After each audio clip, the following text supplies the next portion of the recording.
সময়টা ভার্চুয়াল দুনিয়ার। ভার্চুয়াল জগৎ যত না ছোট করেছে বিশ্বকে, তার চেয়ে ঢের হুমকিতে ফেলেছে বিশ্বকে। মানুষ সে ভার্চুয়াল দুনিয়ায় বুঁদ হয়ে আছে 24 ঘন্টা। কোনো বাজবিচার ছাড়া সামান্য ফুরসতেই হুটহাট ঢুকে পড়ে ভার্চুয়াল জগতে। কিন্তু কজন জানেন এই আসক্তি মহামারীর চেয়েও ভয়াবহ, ধ্বংস করছে জীবন, পরিবার, এমনকি জাতিকে।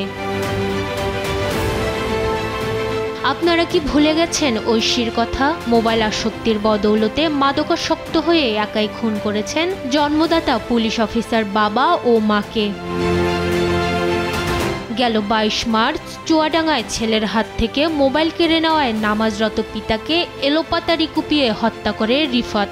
ডিজিটাল ডিভাইসে বুঁদ থাকা প্রজন্ম নীরবে নিঃশেষ হচ্ছে, ধীরে ধীরে ক্ষয়ে পড়ছে সমাজ, রাষ্ট্র। কজনই বা হচ্ছেন সচেতন? স্ক্রল করতে করতে অনেক বেশি টাইম স্ক্রল করে ফেলছি, যেটা হচ্ছে আমার নিজের জন্য অনেক বেশি ক্ষতিকর। একটা সিরিজ নিয়ে বসছি, ওইটা দেখতে দেখতে মনে করেন 3টা-4টা বেজে যায়, তখন তো অবশ্যই ঘুমের ব্যাঘাত ঘটে। এই তরুণরা রাত থেকে ভোর হলেও ছাড়েন না ডিজিটাল ডিভাইস। ফোনের এই আসক্তি তাদেরকে দিন রাতের পার্থক্য মুছে দিয়েছে, যা ভয়ঙ্কর নেশায় পরিণত হয়েছে। দেখা যায় লেখাপড়া ভুলে যায় এবং খাওয়া দাওয়া ওটাও ভুলে যায়, শুধু তারা কি গেমস খেলে। খাওয়ার টাইমও থাকে না, ওরা সারাদিন ফোনের পরেই থাকে।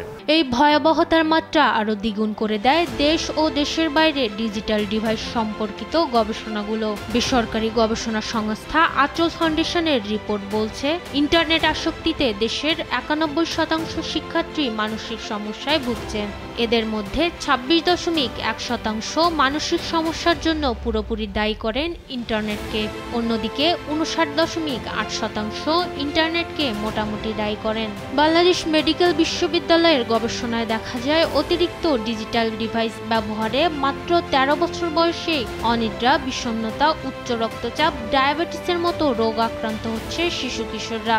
অ্যাডভেঞ্চার রিলেটেড কন্টেন্টগুলো দেখে কেউ বাসা থেকে পালিয়ে যাচ্ছে বাসার অভিভাবককে না জানিয়ে, কেউ আবার যে সেক্সুয়াল হ্যারাসমেন্টের কন্টেন্টগুলো দেখে রেপ বা টিজিং এই ধরনের অপরাধের সাথে যুক্ত হচ্ছে, কেউ আবার আমাদের যে বিভিন্ন ধরনের ফাইটিং রিলেটেড যে কন্টেন্টগুলো আছে সেগুলো দেখে চুরি, ডাকাতি, ছিনতাই এর সাথে সম্পৃক্ত হচ্ছে।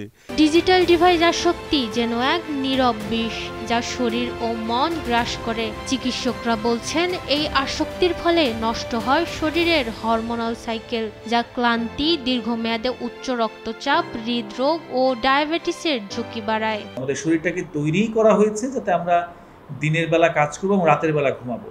এই পুরো ব্যাপারটাকে যখন উল্টে ফেলা হয়, তখন কিন্তু এটার সাথে শরীরের বিভিন্ন অঙ্গ প্রত্যঙ্গ, আমাদের যে হরমোনের যে সাইকেল, এইটার যে রিদম, সেটাও কিন্তু নষ্ট হয়। ভার্চুয়াল জগতের এই অতিরিক্ত আসক্তি ধীরে ধীরে বাস্তব জীবন থেকে বিচ্ছিন্ন করে দিচ্ছে মানুষকে।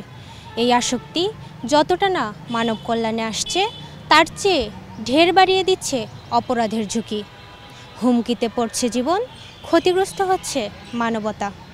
মাকদুরা মিতি, দেশ টিভি, ঢাকা।